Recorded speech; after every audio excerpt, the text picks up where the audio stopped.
Hello and welcome to Matador News. I'm Cherney Amhara. And I'm Alejandra Vasquez.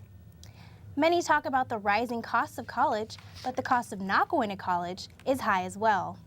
Student debt and unemployment has caused major concerns, but the Pew Research Center finds that millennial college graduates who work full-time earn about $17,000 more than young adults only holding a high school diploma.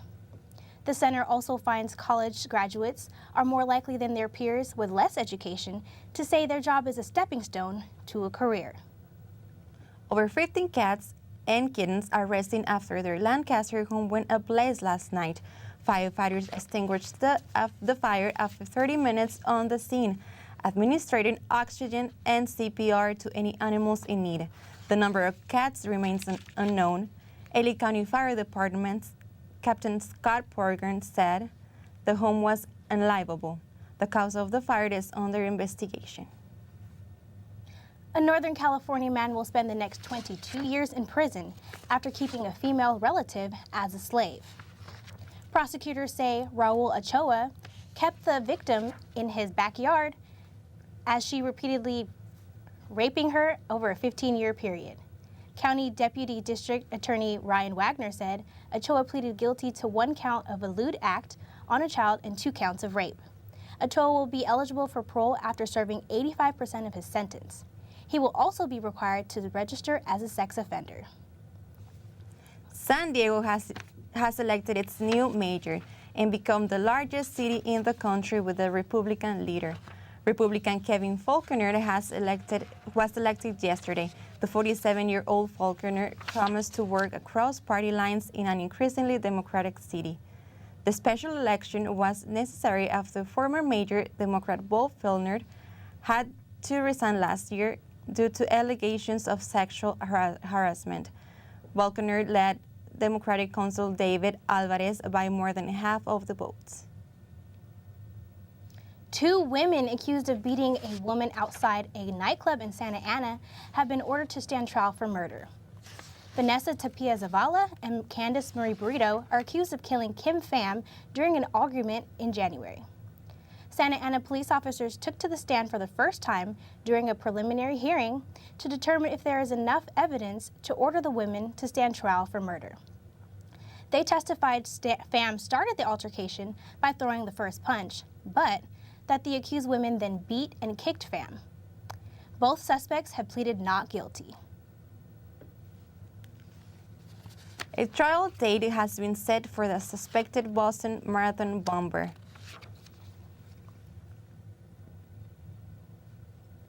While Keep going. Joe Carsanavi faces trial in November, while defense attorney claimed they don't have enough time to prepare. Defense attorney asked for a trial no earlier than 2015. A federal judge denied that request. Carsanavi has pleaded not guilty to 30 federal counts in the Boston bombing that killed 3 and injured 260 others. Prosecutors are seeking death penalty. North and South Korea are seeking to improve ties. Officials from both countries held their highest talks yesterday in a border village. North Korea wants South Korea to cancel its annual military drills with the United States. South Korea and the U.S. want North Korea to make a tangible commitment to abandon nuclear weapons. It was the first major meeting between the two sides since 2007. The annual military drills are scheduled to begin February 24th. Forecasters are warning residents of Southern California that this week's ice and snowstorm will be catastrophic. The storm has already knocked out electrical power in the region. Over 300,000 homes and businesses are in the dark due to these ice-covered tree limbs tumbling on power lines. Today's storms is the second major one to hit the region in 2 weeks. The region was unprepared for the last one. But this week, officials warned residents to stock up on food and to stay home from school and work. Forecasters say the storm should continue through tomorrow. CSUN students are out and about this afternoon as the weather is sunny and warm. Currently, it is a breezy 76 degrees with a low 55 degrees in the evening. There are some windy conditions here in Northridge. with winds up to 6 miles per hour. Temperatures will remain same through the rest of the week, with warm days and cooler nights. The sun will set this evening at 5:34. A baby was born in unusual circumstances. Robert has the story. A Canadian man is celebrating the birth of his child, but the celebration is bittersweet. Ivor Benson was born Saturday afternoon, but his mother Robin passed away the next day.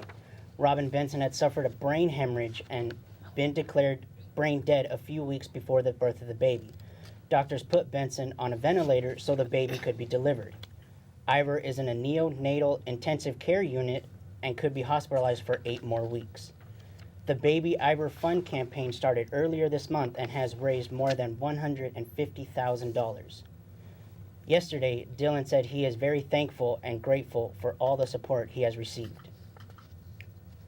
The latest Biggest Loser winner is causing controversy after her drastic weight loss.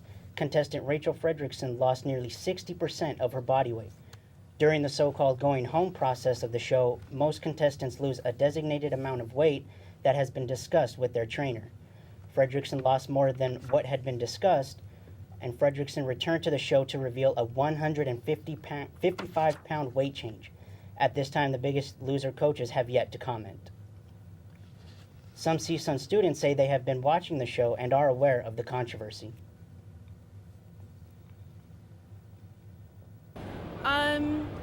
I wouldn't say they've gone too far. I think maybe it's a personal thing with the contestant, and maybe that's where she wanted to be. It's hard to judge something like that.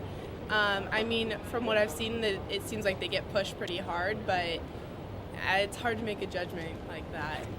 Because like in the previous, I guess, winners, they did lose a large amount of weight, but it wasn't to an extent where people will consider it to be a problem. Because I guess with today's women's image, it tend to be slim, skinny, and kind of like lose the grasp on the concept of like what is beauty.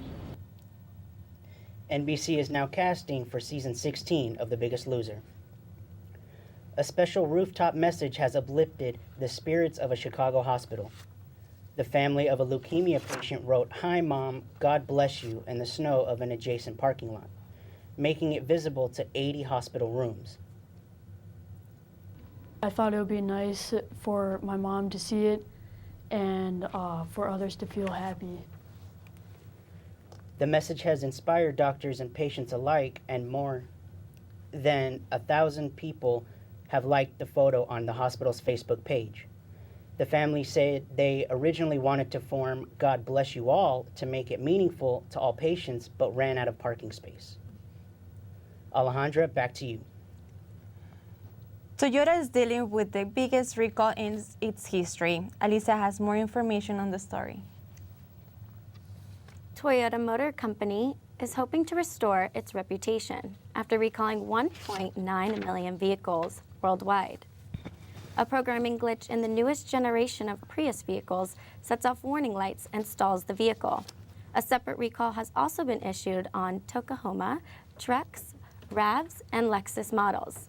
In the past 2 years, Toyota has recalled more vehicles than any other automaker in the United States.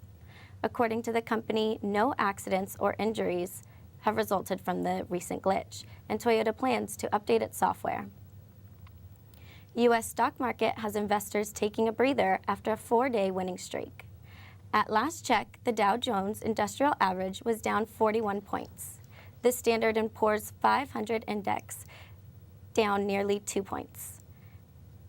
And the NASDAQ is up by 6 points. Back to you, Cherney. CSUN is celebrating a first in its athletic program's history. Robert has the story. For the first time in its history, Cal State Northridge will retire a jersey dedicated to the faculty. The school will retire the number 58 to honor faculty members for almost 60 years of support for CSUN athletics. Associate Athletics Director of Marketing, Branding, and Fan Development, Don Ellerby, says it's important to honor the faculty. The goal of the night is to recognize our faculty and the importance that they are to our campus, to our community, and especially to our student athlete. That means that no other student athlete will wear that jersey, and it will be forever be dedicated to our faculty here at CSUN. Faculty members have been invited to attend the game and to also get a pre-game reception party. The ceremony will take place during the halftime of the men's basketball game. CSUN takes on Cal Poly for a spot in the upcoming Big Western Tournament. The game will start at 7 p.m. in the Matador.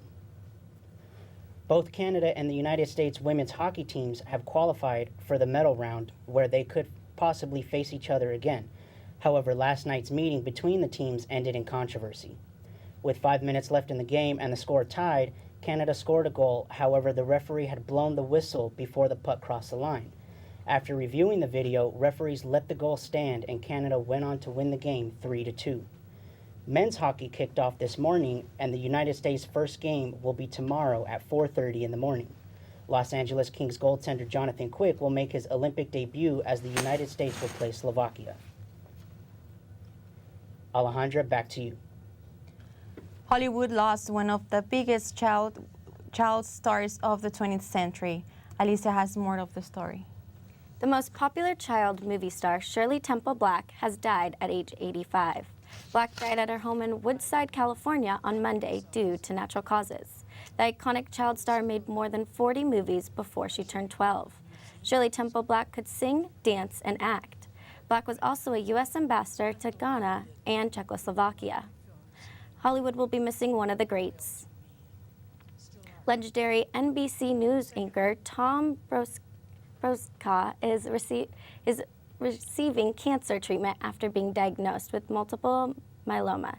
This cancer affects blood cells in the bone marrow. Brokaw anchored the NBC Nightly News for 22 years and also worked as a special correspondent. He is also contributing to the NBC sports coverage of the Sochi Winter Olympics. Brokaw said he looks forward to continuing his work and adventures still to come. Doctors remain optimistic about the outcome of his treatments. TNT lawyers Franklin and Bash are here at CSUN today investigating a case. Anchors Brecken Mayer and Mark Paul Gosseler are on campus by the Valley Performing Arts Center, shooting a scene in which they meet somebody on a college campus. Franklin and Bash is a comedy drama television series focused on two lawyers figuring out cases. It's been on the air for 3 seasons and is currently filming the 4th. It is unclear yet when the episode will air on TNT, but keep an eye out for other production companies filming at CSUN. Now back to you, Cherney. Thank you for watching Matador News. I'm Cherney Amhara. And I'm Alejandra Vasquez. Have a good day.